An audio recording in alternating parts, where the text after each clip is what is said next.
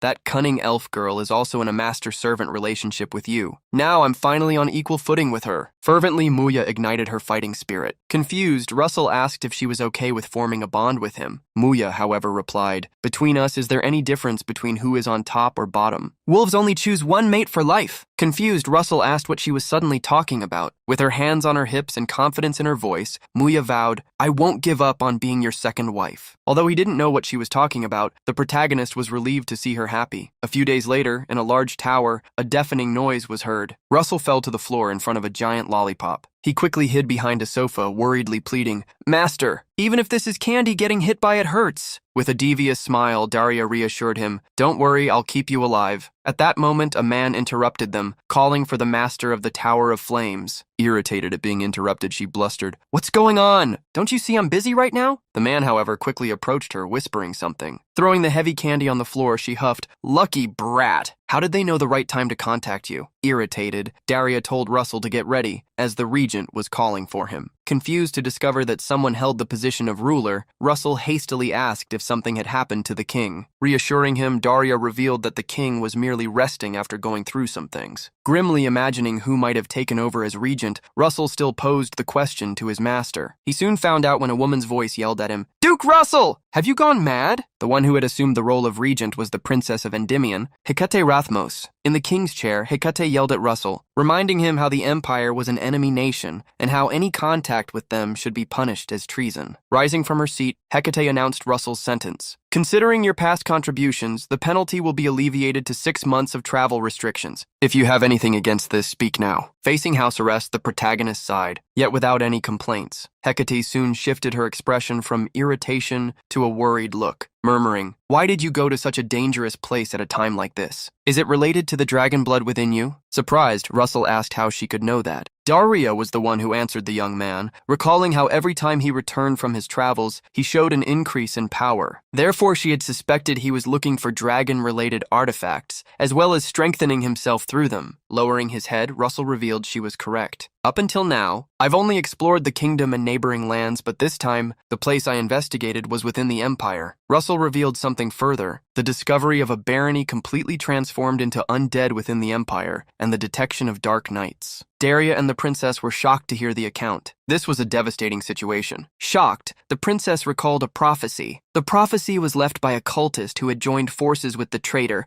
Archduke Bismarck. He said they would cover the continent in blood and darkness. With the empire already in turmoil over a succession civil war, now with the appearance of undead in a barony, it must all be connected. Worried, the princess asked for the opinion of the master of the Tower of Flames. Daria felt the same, so she decided to dispatch spies to monitor the empire's situation appropriately. With the princess authorizing the mission, Daria and Russell greeted her, bowing slightly before her. Imagining that Hecate must have many worries on her mind, Russell decided to leave the palace and visit her later to apologize properly. As they were about to leave the palace, Russell was stopped by Daria. The Master of Flames turned, facing him with furious eyes and a fervent aura. "You dense idiot! Why didn't you come to visit the regent immediately? Do I need to teach you everything?" Hecate, who had sat back on the throne, saw Russell return and extend his hand towards her. Confused, she asked, "Is there something you want to say before you go, Duke Russell Raymond?" Pulling the princess from the throne, the protagonist asked, "If it's all right with you, could you lend me some of your time? I'd like to introduce you to a friend." That night, upon meeting Pepper for the first time, Hecate hugged him as if embracing a child. "Oh, does such a cute creature really exist?" Excitedly, she asked what exactly this little one was. Smiling, the protagonist revealed that it was a spirit with whom he had made a contract, a second-generation dragon spirit. Speaking a bit more, he revealed that he had never summoned him in the palace, which was why he hadn't introduced him yet. Surprised, Hecate looked at the small red dragon with yellow eyes, asking, "Are these the same beings you mentioned in the report? I thought dragons were supposed to be huge." Pepper jumped from Hecate's arms upon hearing Russell's command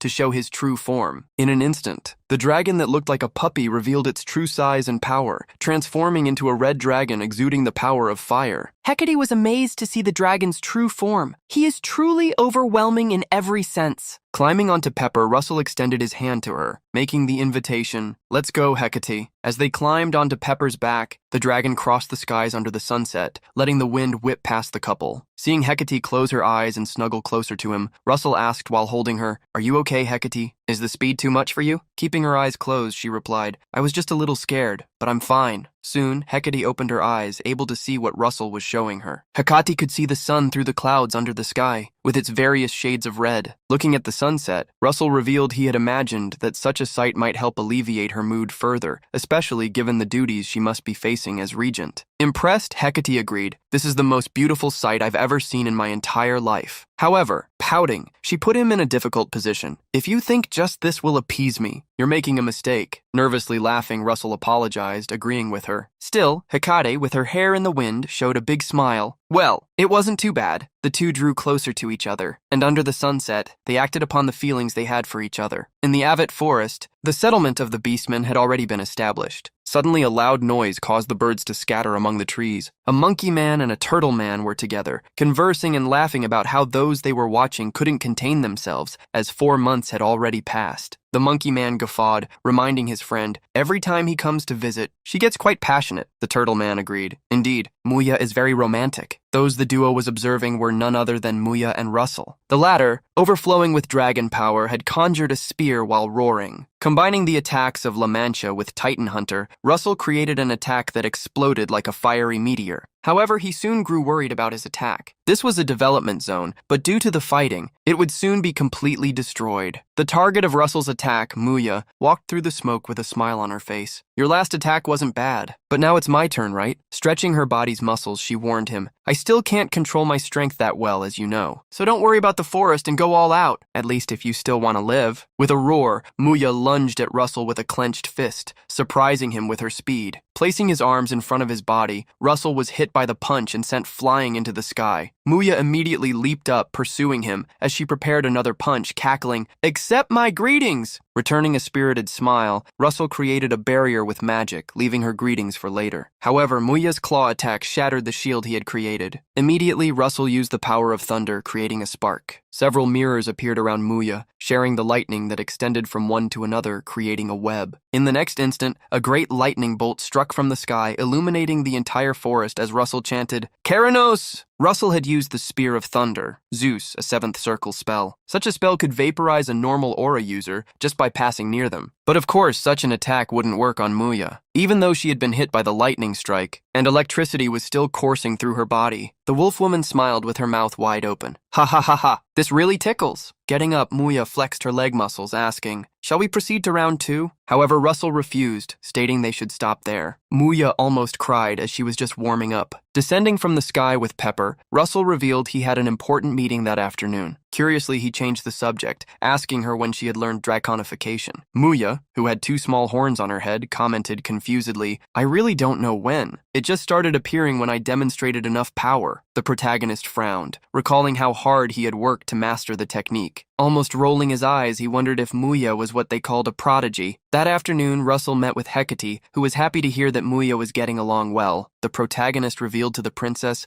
how surprised he was to see Muya reach the stage of Dragonification. With an irritated smile, the princess took a sip of tea. "But why did you ask for this meeting? Don't tell me you came here to brag about flirting with another woman." Thinking he had stirred up a hornet's nest, Russell quickly denied it, wondering what Russell wanted to talk about. The princess inquired about his latest research from abroad. Remembering that Russell's travel ban was about to expire, she warned him, "You are forbidden from traveling to the Empire, understand?" Asking Hecate not to worry, Russell revealed that this time he would be going to the frozen lands of the north, Arendelle. However, upon hearing where he was going, the princess pouted enormously, puffing out her cheeks. Feeling a headache due to Russell, Hecate commented, "Arendelle is a land of extreme cold with constant blizzards year-round. The further north you go, the more lifeless and cold that place becomes. Do you really need to go to such a dangerous place?" With a determined look, Russell stated he needed to go, asking for Hecate's permission. Getting up from the sofa, the princess reminded him that there were still a few months left for his disciplinary probation to end. Sitting next to him and smiling provocatively, the princess revealed, "I'll decide if I allow you to go depending on how well you behave until then." Hastily, the protagonist called for Pepper, who was holding a biscuit, and ordered, "Stay outside and cover your ears." The little dragon was confused but eventually obeyed. The kingdom of Arendelle, as expected, was covered in snow, which fell practically every day of the year. After a few months and finally climbing a mountain near the city, Russell recalled how he had visited this place a few times before his regression, but still he had never gotten used to the cold. Russell had a mission in this place, the Frozen North mission. In this distant north, he needed to find the largest mirror where 2 full moons rose over the frozen land. Russell only knew of one place in all of Arendelle where he could find 2 full moons and the largest mirror simultaneously. However, he imagined it would take a full month of walking to get there. Knowing that even he might freeze if he went to such a place by walking, Russell summoned Pepper, who appeared in his true dragon form. Excitedly, he flapped his wings, bringing his large snout close to Russell. As soon as he mounted Pepper, the protagonist ordered him to depart at maximum speed. Soon, the great red dragon disappeared into the white sky. Sometime later, Russell arrived at Lake Camelot. Descending from Pepper, he allowed the great dragon to change back to his small form once more. Looking at the famous Lake Camelot, Russell confirmed how it appeared as vast as the ocean, and how, even in such cold, it hadn't frozen. Regarding the 2 full moons mentioned in the mission, Russell imagined the message referred to the moon present in the sky, and the one reflected in the lake. Russell gently petted Pepper's head, praising him, happy they had reached the lake before moonrise. As there was still some time until sunset, the protagonist decided it would be important to prepare their camp in the meantime. Soon, a tent with a campfire inside was set up on a hill. In front of the lit fire with its flames, Russell allowed Pepper to rest on his lap while he read a scroll, Indra's Fury. This was a high-level spell, even more powerful than Kuranos, the 7th circle magic he had just learned and used against Muya. Indra's Fury reused the remaining mana previously used to reignite the spell, as well as stacking firepower. Learning more about such magic, Russell seemed impressed. Besides the high mana purity, it required control beyond the 7th circle to cast it. With such requirements, Russell imagined only his master Daria could master it. However, it didn't seem impossible for him to use it either. With mana control similar to those at the upper tier of the 7th circle, and a mana purity better than Daria's, he felt confident. Such magic was not as powerful as Hellfire, but it could still be a trump card. Therefore, it would be great to master it. Suddenly, Pepper woke up, pointing outside the tent. Surprised, Russell imagined it was time they were waiting for. Exiting the tent, he spotted the full moon in the starry blue sky. He immediately walked towards the lake, wondering what he should do. Even looking around, Russell found nothing special. However, he soon realized something. Could it be that I'm not in the right place? Faced with what he had realized, Russell quickly flew over the lake with Pepper. Soon he pointed forward upon finding something. The reflection of the ice wall on the water is different. Sensing a trace of mana coming from the lake's surface, he decided to stop. Looking at his own reflection in the water, the protagonist found a patterned mana flow. Extending his hand to the lake's surface, he discovered a magic circle, a camouflage spell. There was only one reason for something like this to be cast in this place: to hide something. Closing his eyes, Russell felt the mana flow weaken. Although the patterns of the maximum circle were complex, it didn't seem to be a big problem for him. Soon, the camouflage magic circle dissipated at Russell's feet. Instantly, the lake stirred, creating waves in a whirlpool. Surprised, Russell looked at the whirlpool that descended to the bottom of the lake and thought, based on previous experiences, missions like this always had a test that intended to push him forward. There was no way to finish just there. Seeing how the whirlpool had created an entrance to an underwater cave, Russell imagined there was probably something inside it. Pepper, the fire dragon, was quite happy when Russell allowed him to stay behind, not venturing into the water. Russell took a few breaths, preparing himself, and then jumped into the submerged cave, maintaining an excited smile. Diving into the lake, Russell faced strong resistance. Using underwater breathing while maintaining body temperature simultaneously became a difficult combination to execute. However, he still managed to advance, descending deeper and deeper into the cave, where he was supposed to find a trial. Russell quickly realized that the difficulty increased when an underwater tornado entered his path. Hurriedly, the protagonist conjured a magic shield, as various mana-infused ice shards attacked him from the tornado. With the impacts accumulating on the shield's surface, Russell slowly saw it begin to break. The ice gathered before him, forming a pointed star. Facing this powerful attack, Russell looked for a way out. Finding a gap in one of the lakebed walls, he dispelled the shield and, using acceleration magic, swam as fast as possible. Once he escaped the first challenge, Russell felt relieved, though he felt he had lost 10 years of his life. What he hadn't noticed, however, was the dark monster behind him. A large shark narrowly missed attacking him. Looking at the first shark, Russell noticed a large school of sea monsters in a place they should never exist: a lake. With red eyes, the sharks bared their large teeth, charging at Russell. Hurriedly, the protagonist raised a shield, which the sharks hit with their enormous bodies. Those sharks didn't seem normal. In addition to their exaggerated size,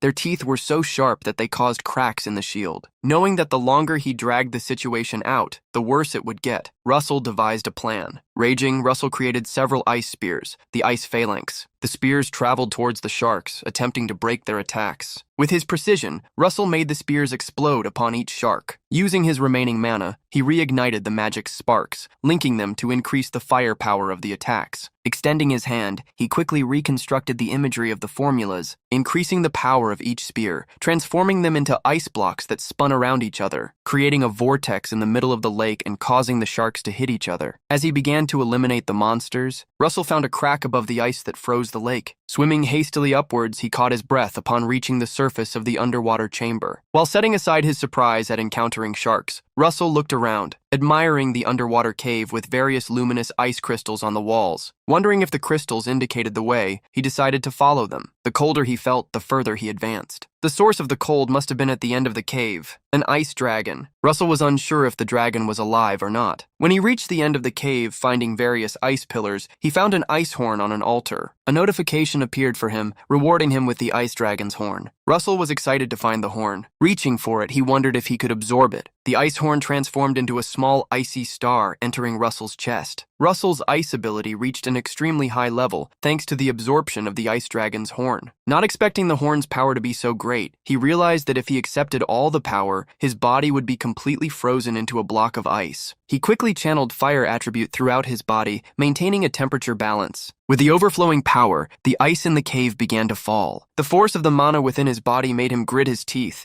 and the difficulty of controlling the energy became even greater. Opening his arms, Russell allowed the power to flow into the yet-to-be-activated mana veins. Forcing them open would be painful, but he had no choice. The ice power quickly spread throughout his body, overflowing with an icy glow. From the protagonist's mouth, a trail of darkness emerged due to the force with which he gritted his teeth. His hair and body began to freeze due to the low body temperature. A cry of pain echoed in the cave, and before Russell realized it, he was completely frozen. Near him, there was a huge ice egg. At the same time, Hecate was dealing with the large pile of documents she needed to organize as regent. Beside her, Daria commented, "Taxes, administration, security, diplomacy, you need to know how to manage all territories. That's why I'm helping you." With her hand on her head, Hecate revealed that what worried her most was the state of the empire. With a civil war and cultists emerging, she couldn't rest at all. Daria commented that a messenger from the spies would arrive soon, so Hecate didn't need to worry in advance. As soon as Daria said this, someone entered the office. "Your Highness, an urgent message has arrived from the Empire." Upon reading the documents, the princess was startled, worrying Daria. Hecate revealed what had happened. The fifth prince eliminated all other candidates and ascended the throne, and the one who led the fifth prince's army was a dark knight. Not only that, the moment the fifth prince ascended to power, he officially announced the recognition of the Black Tower's existence. Thoughtfully, Daria commented that the tower had long been desired by the cultists. It was as Russell suspected. The Empire had likely joined forces with the cultists. Worried, Hecate asked Daria if this would really happen. Daria believed there would likely be a negative reaction from the Empire's magic community. Like us, they refused to recognize the existence of the Black Tower, especially the Empire's 8th Circle mage, also known as the strongest mage of the Yellow Tower lineage, Roderick Armstrong. Daria believed that even Roderick would not be able to easily subjugate an entire magic community. As Daria imagined, Roderick was already confronting the cultists, but strong magic knocked him to the ground. Coughing and trembling, the 8th Circle mage cursed the monster before him. A heavy foot stepped on Roderick, mocking him. To think that the Empire's strongest mage would be so disappointing. Above Roderick was none other than the corrupted dragon Zilean Ryester. A carriage soon appeared nearby, interrupting Zillion's actions. A blonde young man descended from the carriage, stopping Zillion. Waving his cape, the man approached, questioning the old man on the ground. "Why did you start acting so futilely, Lord Roderick?" Smiling, the fifth prince grabbed Roderick by the hair. "You never had greed for power. Didn't you say you didn't care who became emperor?" Seeing the dark energy in the prince's eyes, Roderick confirmed his suspicions. Soon, he remembered the past. The fifth prince was a young man who valued all beings, even the weakest. He was always good and just to everyone. "You are not the fifth prince." "What did you do, your highness?" The fifth prince smiled maliciously, asking Roderick if he could imagine. "I devoured him, deliciously." After being frozen, Russell fell onto the stone floor. While he was unconscious, the icy shell of his body began to crack. Like drying ink, the shell started to flake off his face. Still unconscious, a red magic circle appeared above the protagonist. The power of water enveloped him, lifting him up as the energy within his body was controlled. Russell's understanding of the water element increased tremendously, and his affinity with water reached the advanced level. The casting speed and power of his water and ice magic were amplified. After several notifications popped up, Russell finally woke up. Sitting up on the floor, he scratched his head, still sore, trying to comprehend what had happened after absorbing the ice horn. He felt his body lighter, his skin in better condition, and unexpectedly, he noticed he had grown taller. As he reached out to cast a spell, Russell noticed his casting speed had increased, perhaps due to traversing mana pathways. While grabbing a shirt from magic storage, he heard a noise. Quickly hiding, he looked around and discovered its source, an ice dragon egg. Placing his head against the egg to listen to its interior, Russell realized it was different from the fire dragon egg he had seen before. Sensing a faint life force within the egg and remembering that dragons survived by absorbing mana,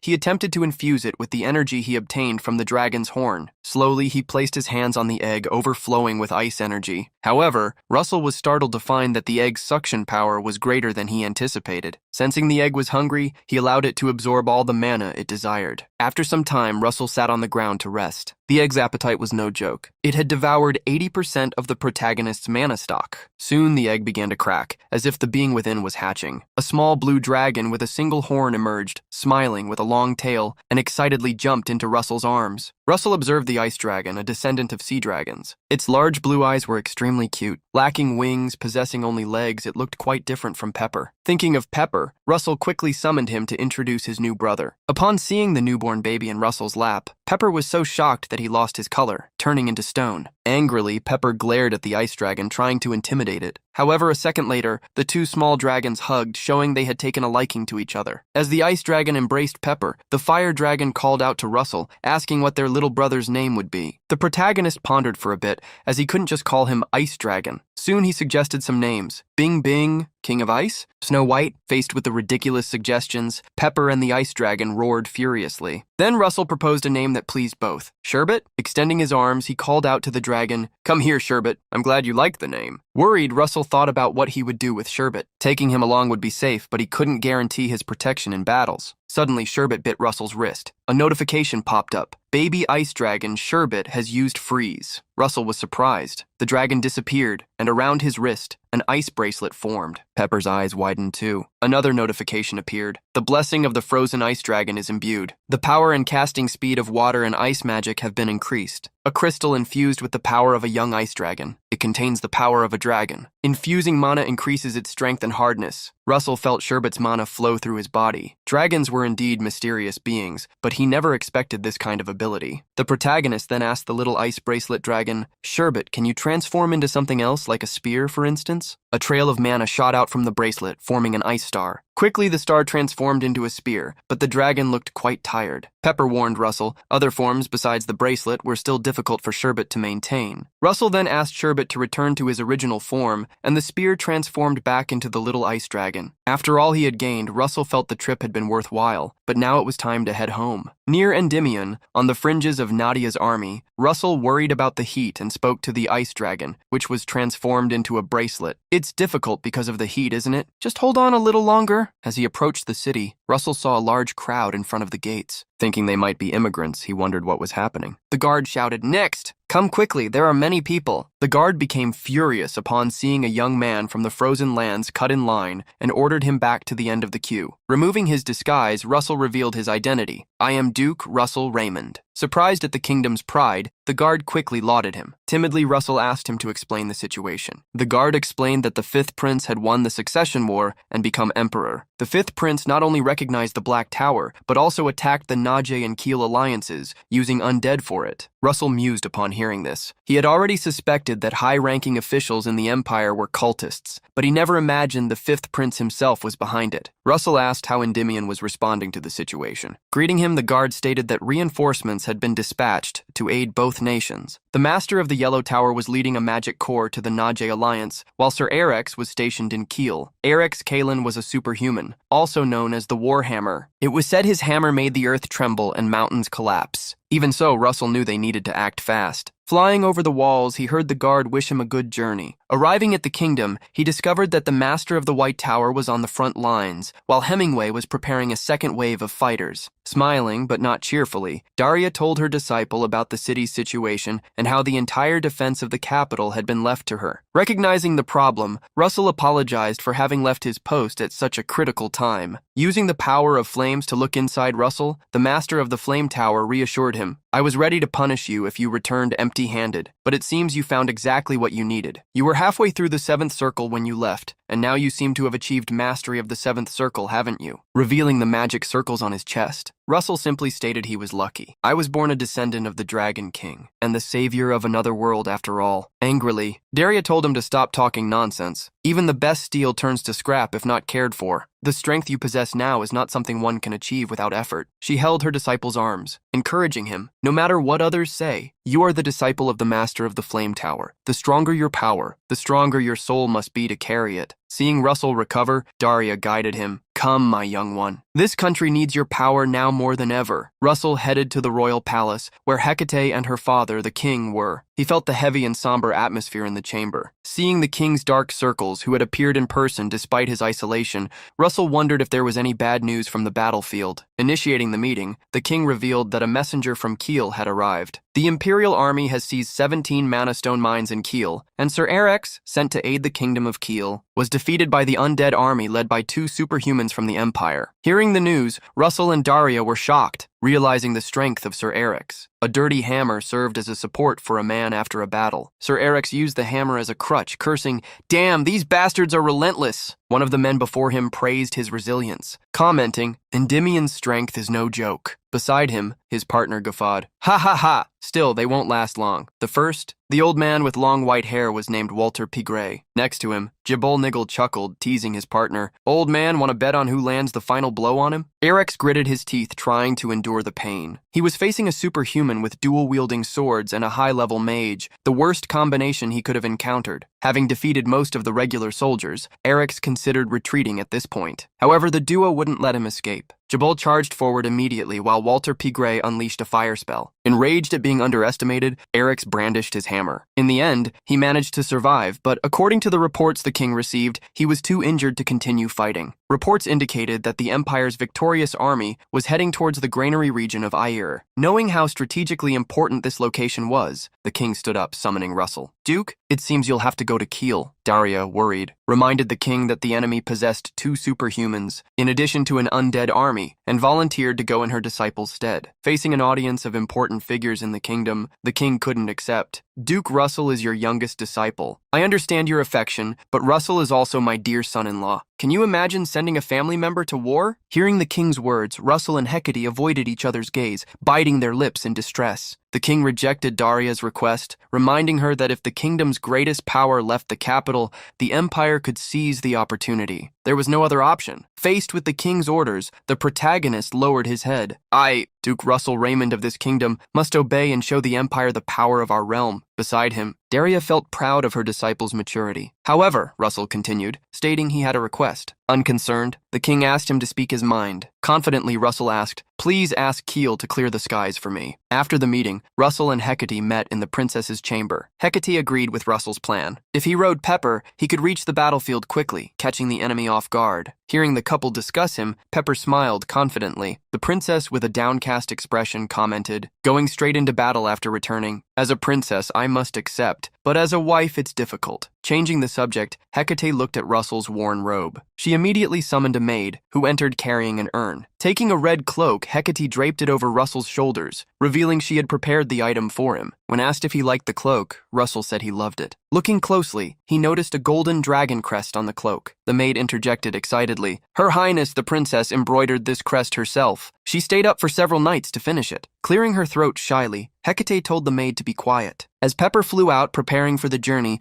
Russell thanked Hecate for the gift. Touching Russell's face, the princess asked, "Think of this robe as me and come back to me safely." Russell replied lovingly, "I will, without fail, even if it's only for your sake." A few hours later, Russell had already arrived at Kiel's garrison. There, knights were using all their strength to fight the zombies. However, an armed guard had lost his sword, stuck in one of the monsters. At that moment, several shadows emerged behind him. Unexpectedly, a man still bandaged and carrying a hammer appeared to save him. The guard was surprised to see Sir Erex, remembering that he was still injured. However, Erex smiled and said, "How could I rest when our allies are in danger? I'm healed." "Don't Don't worry. Eric's knew that retreating would mean losing the granary zone, responsible for 70% of military rations. They couldn't allow the enemy to take it. Attacked again by a fire spell, Eric's used his hammer to shield himself. To fulfill his mission, he would have to face the two superhumans, who were advancing eagerly to attack him. Quickly, Eric shouted to the kingdom's knights, "Everyone, retreat and form a defensive formation." Brandishing his two swords, Giebel charged at Eric's, preventing him from retreating. Raising his hammer, Eric's blocked the swords with its handle, grunting, "I just cleared away the nuisances!" Sir Eric's gritted his teeth as he saw the swordsman retreat. A fire spell exploded near him, while the caster taunted, "You're quite agile for your size." Eric's began to struggle again. He couldn't fight two enemies at once. Confident seeing Eric slower than last time, the mage Walter advanced, accumulating strong energy in his right hand. Extending it towards Eric's face, he bellowed, "Say goodbye!" However, before the attack could hit the knight, a spear of flame fell between them, creating a large column of fire. Surprised, the Empire's duo looked up. Russell was flying over the battlefield after using his attack to stop the enemy superhuman. Analyzing the outcome, he realized that a single strike wouldn't be enough to defeat them, and that the battle would be difficult. In front of him, a notification appeared. Support Eric's and combat the two Imperial superhumans facing him. Russell quickly leaped towards Eric's. "Are you all right, sir? I'm here by the king's orders." Seeing Russell in person, Eric's clasped his hand excitedly, having never expected to find him in such a situation. Smiling, Russell reminded him that Eric's was his senior and asked him to speak comfortably. Conjuring new spells, Walter bellowed, "You seem too relaxed." Already saying your goodbyes? Though embarrassed to receive help from a junior, Eric saw no choice but to accept it. Stating they could face whoever they wanted, Russell asked Eric's whom he wished to fight. Disliking fighting mages, Eric's pointed his hammer at the man with two swords. Seeing the hammer, Jabal was surprised. "Oh, this old man thinks I'm easy? He'll regret it in the afterlife." Before he could finish, Eric's charged, striking him with the hammer. "You think you'll keep talking?" Alone with Russell, Walter asked, "I've heard rumors about you. You're a disciple of that old witch, the master of the flame tower, aren't you?" With an angry glare, Russell gritted his teeth, cursing him. "She's not someone you speak of like that." Seeing the boy's audacity, Walter bellowed, "It seems that witch didn't teach you good manners. Then let me see how skilled you are." Russell decided not to hold back, immediately activating the Crown of Solomon, which appeared above his head. Walter didn't stand still, launching a fire cannon at him. Russell skillfully dodged and summoned Hubert to his aid. As the bracelet glowed, an ice attack exploded towards the enemy superhuman. Expecting someone from the flame tower, Walter anticipated fire or lightning magic, but ice magic and refined mana manipulation left him astonished. His eyes widened at such power. He recomposed himself and poured all his power, charging forward enveloped in energy. Walter Pigray attacked like a lightning bolt of fire, exploding towards Russell. The protagonist retreated, facing an initial destructive attack, even greater than Blaine's. Revealing more of his powers, Russell chanted, "Compress gravity!" Immediately, the gravity around Walter intensified, pushing him into the ground. Raising his hand, Russell began to concentrate all his firepower into a single attack, invoking the Karanos Ray, multiplying its power fivefold. Walter was shocked. He realized too late that he couldn't dodge. The lightning fell from the sky as Walter attacked with fire magic. Raising his hands, he refused to be defeated by a brat less than half his age, who dared to face him after dedicating his entire life to magic. Not accepting his defeat, Walter unleashed a power that caused him internal injuries. A beam of energy shot towards Russell, who had to dodge. The sky turned dark, and around the white-haired mage, lightning energy overflowed. Furious, Walter commented, "There's a reason your name is at the top of the Empire's wanted list. If I let you live today, you'll become a great threat. Therefore, even if I perish, I will eliminate you." Once again raising his hands, Walter Pigray unleashed a great amount of energy, using his original magic, the Indra form, creating a mana sphere. Russell quickly retreated, as the lightning bolts released by that energy sphere were so powerful they could be fatal if they struck him. With a look of indignation at being challenged by a mere rat, Walter made the energy sphere spin violently, launching blows towards Russell. Immediately, the protagonist used Dragonification. Dodging was no longer an option. He was going for a counterattack. With new power overflowing in his body, Russell charged at Walter using acceleration magic. Pushing his body to its limit, Russell managed to see a path between the energy bolts through which he could pass. Then, extending his hand, he used the magic created by the first Duke of House Raymond, a magic that transcended beyond the eighth circle, the beginning of the transcendent dream. Closing his eyes, Russell allowed the flames to burn his robes and his horns to lengthen. Walter was shocked to recognize the magic Russell was using. In his mind, there shouldn't exist a single being with such talent to wield such magic. Knowing that if he wasted any more time, his spells would be stolen, Walter pushed the limits of his body, using all his remaining energy to strengthen the mana bolts. With the need to end his young adversary, Walter utilized another magic he created, the Milky Way thunder. The thunder, shaped like the infinity symbol, appeared in the sky, breaking the space around it. The knights looked up, surprised to see what appeared to be a river made of lightning. Even Gyabel, who knew the old Walter, became worried seeing his partner use his trump card. Russell looked at the sky with a worried gaze. That magic was far beyond incredible. It was awe-inspiring, a magic conjured by burning one's own life force. Knowing that if he dodged, his allies would suffer the attack in his stead, Russell affirmed to himself that the only option left was to block the attack head-on. Bringing his hands together, he began an accumulation of energy between them. Thinking of various magical formulas, he focused on finding a breakthrough. Having studied countless magical principles over the years,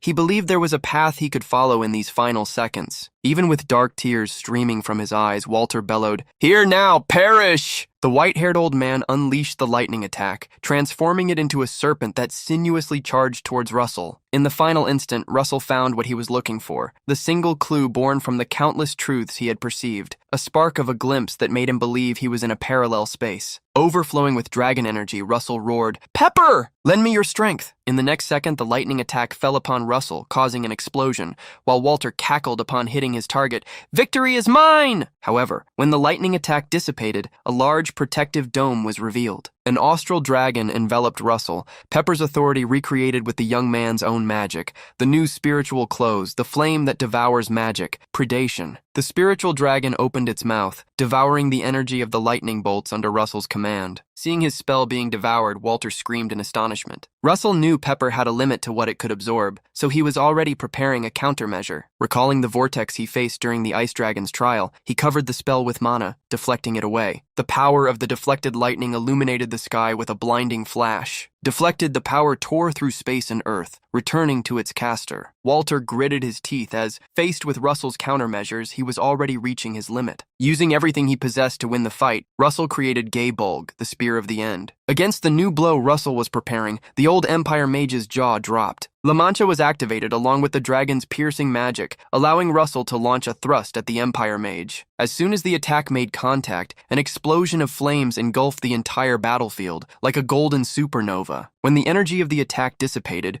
Walter was revealed, fallen in a crater, with Russell standing near him. Seeing that the mage was still alive, Russell questioned him. "Why did you join the cultists? And why do you use cultist magic?" Seeing that the young man already knew of the plot, Walter smiled but couldn't help revealing, because it wasn't common magic that extracted strength in exchange for restrictions, but rather that which offered one's own life as a sacrifice. The old mage recalled the past, how he was once exceptionally talented, just like Russell, even reaching the superhuman realm earlier than many. However, he remembered how he couldn't find a way to cross that barrier. It was then that he met a certain someone with overwhelming strength sufficient to break down the wall before him. Succumbing to temptation, the abyss seemed much deeper and darker than it truly was. Hearing Walter's account, the protagonist wondered if the fifth prince and current emperor were in league with the cultists. With the respect of a mage, Walter left a warning and a final request to Russell. "The darkness that has enveloped the Empire is far deeper and more sinister than you imagine. Please be careful not to be consumed by it." Thus, the mage lost his strength and rested for eternity. Russell's mission was accomplished, and his reward was delivered. Having defeated his enemy, Russell addressed Lord Eryx. Upon seeing the young man, the kneeling knight stood up. Recalling the terrible battle, Eryx asked what had happened to the mage, only to hear Russell confirm that he had won. However, Eryx had not achieved the same result and allowed Gyabel to escape. Suddenly, the pair conversing heard a noise coming from the crops. From within the fields, an army charged at them. This was no ordinary army, but an army of undead, in a quantity far beyond what Eryx imagined remained. Wondering how many people had been sacrificed to create this horde of zombies, Russell asked Eryx to leave the battle to him. Eryx wanted to fight alongside the boy, but Russell was convinced of something. With so many zombies together, there must certainly be a necromancer nearby. "Please find and eliminate them, quickly!" Heeding the Duke's request, Lord Eryx charged into the plantation to search for the true enemy. On the ground, beneath Russell's feet, a small trench opened, from which hot fire emerged. Molding that fire with his hands, Russell muttered, "I will at least give them a dignified funeral." As if a geyser of fire charged towards the heavens, Russell used his original magic, the magma tsunami. The wave of fire engulfed the zombies under Russell's command, giving them eternal rest. At the same time, in the Emperor's chamber of the Britannia Empire, a young man was startled to see the state of the great Emperor, the former ruler of the Empire. He questioned the mages in the room as to what they had done to a healthy man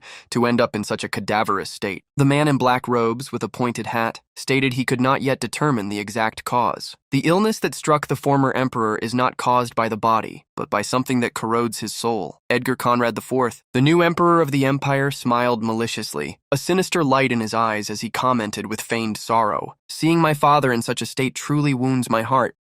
As Edgar reveled, someone announced, "Your Majesty, the Master of the Black Tower has arrived." Wondering what the Tower Master wanted, Edgar ordered his subordinates to allow him entry. Exuding a dark aura while hiding his face behind a mask, Thanatos, followed by hooded subordinates, entered the room to meet the new emperor. The aura Thanatos exuded made the servants cough. The air seemed to vanish from their lungs, leaving them breathless. Stating that he had an important matter to discuss, Edgar ordered everyone out of the room. Edgar, however, used another name to address Thanatos. "I've been waiting, Karen." "Well, it's better to use your true name, Thanatos." The man of two names approached Edgar, greeting him with humility. "Your servant greets you, my lord." Thanatos was there to reveal that the item requested by Edgar the Archlich was ready. Edgar was happy to hear the news and approached the hooded figure, pulling back the hood. Upon seeing the man, decrepit like a zombie, Edgar greeted him with scorn. "It is good to see you again, Master of the Black Tower, Sir Roderick Armstrong." A month later, at the Royal Palace of Kiel, a small conversation took place. Seated in a room for tea, Erix Kalen expressed his surprise to Russell. Who would have thought the King of Kiel would personally express his gratitude? "I merely followed orders, and yet I will receive such honor." Curious, he asked if Russell would return after the ceremony. The protagonist nodded, but wondered if it was all right to leave with the war still ongoing. Erix credited Russell for their success in retaking the Callian Mountains territory, as well as recovering 17 lost mines. "I can handle what happens from now on by myself. You have already done a lot. Do not worry." Placing his cup on the table, Erix expressed his concern regarding another matter, the Mage Alliance. Since the Yellow Tower Master, Nicolo, had been sent to battle, there was nothing they needed to worry about. Russell didn't believe there were many superhumans in the Empire who could face Nicolo, and with the Civil War, the Empire's strongest mage, Roderick Armstrong, was no longer alive. All this combined made Russell believe that victory was on their side. Still, Erix was worried about a few other things. War, in its essence, still comes down to stealing resources from the enemy. However, the Empire had taken no prisoners, and had also destroyed the lands to such an extent that not even grass would grow. What they had to realize was that, although they had recaptured the mines, they didn't increase their profits during the war, and the war cost a huge sum of money. Russell agreed with the point raised by Erix. Most of the reconquered land was in a desolate state, and signs of silver had started to appear. Faced with such calamity, Russell wondered what the Emperor was planning. While the duo conversed, someone interrupted them. Russell was surprised to see Marquis Kimberly, who bowed slightly, greeting him. "It has been some time, Duke Raymond. Long ago, during the Empire's attack, you saved me and the princess, and now you are helping us again. I do not know how I can repay such kindness." Marquis Kimberly was even crying, holding Russell's hand, who reassured him. As the king was expecting them, the trio soon headed to the audience. As soon as he saw Russell and Erix, the King of Kiel thanked them for their presence. He soon revealed the reason for the meeting. "I would like to express my gratitude to you for providing aid in a foreign war." Erix bowed to the king, showing humility. "Kiel is an ally of Endymion. We only did what was right for peace." Even so, the king wanted to express his gratitude. At that moment, two castle subordinates walked toward Erix and Russell, carrying a red and gold chest as well as a red sack. As soon as Erix opened the sack, he saw an impressive shine. Those were magic stones from the mines of Kiel, large stones with an extremely pure concentration. Excited, Erix thanked the king profusely. He knew that this could not only create magic weapons, but also a full set of armor. Since it wasn't Russell's first time helping the kingdom, the king's gratitude towards him was greater. The chest delivered to him contained something he wanted Russell to be the first to see. As soon as Russell touched the chest, something happened. Pepper immediately materialized beside him, curious. Not only Pepper, but also Sherbet, interested in the chest. The king was excited to see Russell's contracted spirits, something he had only heard rumors about. Beside him, his daughter almost jumped for joy. "They are so adorable. It seems they are reacting to the spirit-related item." Russell was surprised to hear the princess's words. At that moment, Pepper flew toward her and snuggled into the princess's arms as she spoke. "The royal family of Kiel is known for being loved by spirits. One of our ancestors even made a contract with a high-ranking spirit." She then asked him to open the chest. As a spirit master, he should feel familiar with what was inside. Upon opening the chest, Russell found a flower-shaped ornament with long threads. That was the royal heirloom passed down through generations in the royal family of Kiel. Russell lifted the ornament and felt the presence of the four elements: water, fire, wind, and earth, all simultaneously. That treasure certainly possessed the power of spirit energy. Concerned, he asked if it was all right to keep such a treasure. The King of Kiel replied with a big smile, Of course it is all right. You are a benefactor of Keel. Unlike our ancestors, we no longer possess the ability to be spirit masters. We also do not know how to use the ornament. As soon as Pepper flew back to Russell, the king revealed his expectations. I hope the only spirit master on the continent can carry the legacy of our ancestors. Russell was extremely honored by the words and thanked him with a big smile for the precious treasure he received. While Russell held the flower ornament, watched by Pepper and Sherbet with curiosity, the princess asked if he knew how to use it. Although he didn't know yet, Russell revealed he would visit someone with greater knowledge about spirits. Sometime later, in the Abet forest, on the side of the elf tribe's territory, everyone looked up at the sky, including Ilo, who had sensed a familiar presence. A large red dragon was crossing the sky above the forest. Pepper. As soon as Pepper returned to his small size, Russell jumped off his back, landing in the middle of the elf village, going to meet Ilo and her mother, greeting them. Arain was the first to ask the reason for Russell's visit. Revealing he wanted to ask about something, Russell showed the spirit ornament to Arain, asking if she knew anything about it. Arain, upon touching the ornament, sensed that it was imbued with the power of spirit kings of the four elements, as well as being a key to access the spirit realm. Upon hearing the information, Russell, who was carrying the excited Pepper, was shocked. The spirit realm was a place rarely mentioned, even in ancient records. The fact that such an entry pass existed meant that someone had actually been there. It would be a lie to say that a mage wouldn't be curious about unknown realms. Arain had always imagined that item had been lost for eternity. Her surprise at seeing it with her own eyes was evident. Curious, Russell asked if he could enter the spirit realm at any time with the ornament. Arain, however, disappointed him. Unfortunately, that is not the case. Just as spirits need a portal to manifest in the material world, we also need a specific entrance to enter the spirit realm. Looking at the ornament, Russell couldn't imagine what he should do. Arain, however, offered help. There is a way. Ancient texts contain records of how to create a gate to the spirit realm. It will take 3 days to prepare it. If you wish, Lord Russell, we can start immediately. Beside her mother, Elo nodded, willing to help. Russell would love to go to the spirit realm as soon as possible, but now was not the time. The war with the Empire had not yet ended, and it was unknown what the cult would do next. Russell lowered his head in regret. Given the state of the world, it seems difficult to go now. I will ask for your help later. Arain did not press the matter. Feel free to ask at any time. We will be waiting for you. Russell then climbed onto Pepper, who assumed his real size and flew off toward Guinevere Palace. Near the walls of Conwell Fortress in the Britannia Empire, a dark mist spread through the lifeless forest. The cracking of bones could be heard along with the clanking of armor. Countless skeleton knights had risen from the ground, marching in an undead legion. From the top of a hill, a figure in the shadows, Thanatos, observed them. Knights and warriors were used to buy time. Now shall we begin the real war? Russell had returned to Guinevere Palace. Having been in his homeland for 15 days, the Empire's army had not yet invaded it. They were still moving toward the northwest border. Undead forces, including skeleton warriors,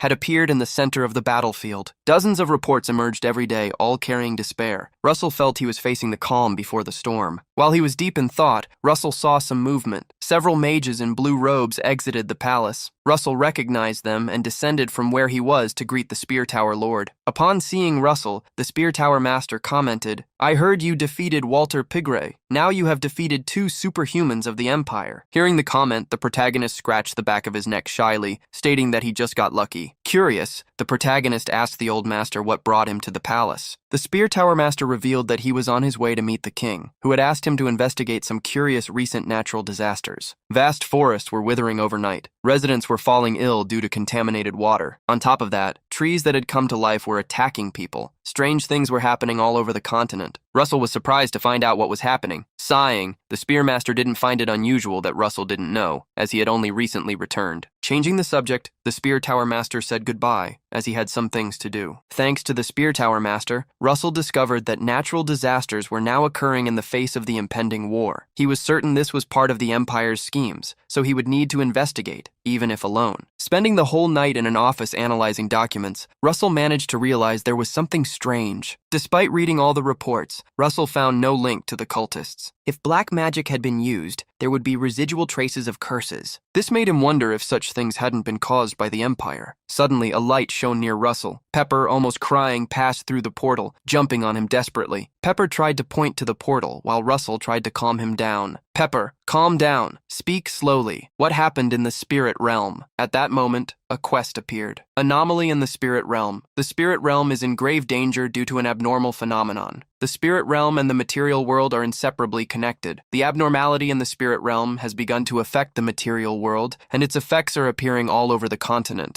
Resolve the anomaly in the spirit realm. The protagonist read the quest notification with curiosity. It was then that he realized the danger and the relationship between what was happening in the spirit world and the disasters in the real world. Sometime later, Russell called a meeting where he explained everything that was happening. The king asked him just to be sure, "Are you saying that the natural disasters happening in the country are related to anomalies in the spirit realm?" The protagonist confirmed his words, which made the king ask the others present what they thought. Daria was the first to speak up. She confirmed that they didn't have much information about the spirit realm, so they were relying more on theories than evidence. However, she trusted Russell due to his brilliant past achievements. Having Daria's support, the protagonist was more relieved. Others, however, reminded them that they didn't know when the war would start. They didn't want Russell to be absent. The king then asked for Princess Hecate's opinion. The young woman was direct. "The disasters are destroying farms and businesses. For now, we still have food and resources stockpiled, so we can manage. But once the war starts, we won't be able to predict what will happen." Hecate supported Russell. "I believe solving the problem quickly is the right thing to do." The Spear Tower Master raised his hand and asked, "May I speak as someone responsible for this matter?" As soon as he took the floor, Hemingway stated, "Although magic and spirit arts may be similar, the origin and nature of both are different. Magic can be achieved with talent and effort, but spirit arts require not only innate talent, but also the recognition of the spirit." The old man addressed Russell, crediting his words with authority. "Currently, Duke Russell is the only spirit summoner on the entire continent. That is great proof." The king placed his hand on his chin, understanding that the Spear Tower Master's words affirmed that Russell had both justification and reason not to lie. He made a decision and ordered bravely, "The spirit realm is still an unknown and unexplored land. You must return alive." The protagonist placed his hand on his chest and shouted, "I shall fulfill your majesty's will!" Russell quickly crossed the sky above the forest using his dragon wings. He knew that if the disasters were being caused by the condition in the spirit realm, the more severe the situation, the greater the impact. Confused, Russell wondered why Pepper had gone to ask him for help. Beings from the material world could not normally enter the spirit realm. This meant it had been the request of someone who knew he possessed a pass to the spirit realm. One of the elemental kings had tried to summon him to the spirit realm through Pepper. This was Russell's only suspicion, but he would find out as soon as he reached the other side. Russell quickly arrived at the forest where the elves were situated. Aaron and Elo received Russell. They were already expecting him, imagining he was there because of the portal to the spirit realm. Russell was surprised to hear that they were already expecting him and asked how they knew he would go there. Elo extended her hand, showing she possessed an ornament similar to Russell's, an entry pass to the spirit realm. Aaron explained how they had obtained the pass after making a contract with a spirit the previous night. The spirit itself seemed to be asking for help. It was then that Russell realized last night was also the moment when Pepper asked him for help. He then listed the people being summoned. A human summoner like me who possesses the pass to the spirit realm. Lady Ilo, an elf who commands spirits and possesses the power of the silver dragon. And Lady Aaron, both a representative of the elves and a manure. If the three of us were summoned at once, something big must be happening. Knowing they needed to visit the spirit realm as soon as possible, Russell asked when they could start creating the portal. It was then that Aaron pointed to the elves carrying all sorts of materials. "We already started the preparations last night. We will finish it as soon as possible." During the night, around a large tree, music took over the forest. Russell, who was watching the singing, realized that the elves were not just building but creating a complete connection with the spirit realm through a ritual. Kneeling, the elves with closed eyes chanted that song, like an ancient language permitted only to fairies. Suddenly, Russell realized that the symbols of the four elements present in the ritual objects were resonating along with the elves' intonation. A large portal appeared, a stone arch with a mirror of spiritual energy. Elo quickly called Russell to hurry. The protagonist, holding the ornament that allowed entry to the spirit realm, approached. With Russell in the lead, the two elves followed him. He didn't pass through the portal before saying goodbye to Pepper. "See you soon on the other side." When Russell passed through the portal, he fell in front of a tree with pink leaves like a cherry blossom. Around him, countless flowers transformed the place into a beautiful landscape fit for a painting. However, he didn't enjoy it, as he was still suffering the effects of crossing the barrier between two worlds. Russell's vision continued to spin, and nausea took over the protagonist. He wondered if the others were okay, but seeing that Aaron was helping Ilo not to vomit, he realized they were in the same situation. With his hand over his mouth, Russell approached, asking if they were okay. With the same expression as Russell, Aaron claimed to be fine, only Ilo seemed a bit worse. Hearing her mother, Ilo quickly tried to act strong. "What are you saying? I am totally fine." Upon recovering and looking around, Russell managed to notice the details of the spirit world, a place that seemed to have been made of precious stones. Suddenly, over some bushes, he saw some beings that looked like small gelatinous balloons, cute and curious. Aaron explained to him that those beings were primitive spirits. They were the origin of spirits. They were born and grew there to become spirits of different types. That was the beginning of the spirit evolution point. Suddenly, Russell and the elves felt something gigantic fly over them. Looking up, Russell saw a large red dragon. His eyes were mustard yellow and his horns sharp. That was Pepper in his true form. The protagonist ran to caress the red dragon's face. "You made it! You look even more impressive here in the spirit realm." Pepper placed the three mounted on his neck and crossed the spirit realm, flying through the sky. It was then that not long after, a frightened Ilo pointed ahead. "Lord Russell, look there!" Russell looked where Ilo was pointing and realized the situation was worse than he had originally imagined. Dark clouds covered the sky of the place that was supposed to be magical. This alone was as worrying as the tornadoes that were appearing. However, amidst them, there was a large creature, with countless mouths opening to show sharp teeth. It also possessed tentacles that clung to the oldest trees like a great kraken. The great tornado created by the unknown creature was engulfing everything around it. Ilo became worried seeing what was happening. Could that thing be devouring the spirit realm? Her mother nodded with a look as worried as her daughter's. "Yes,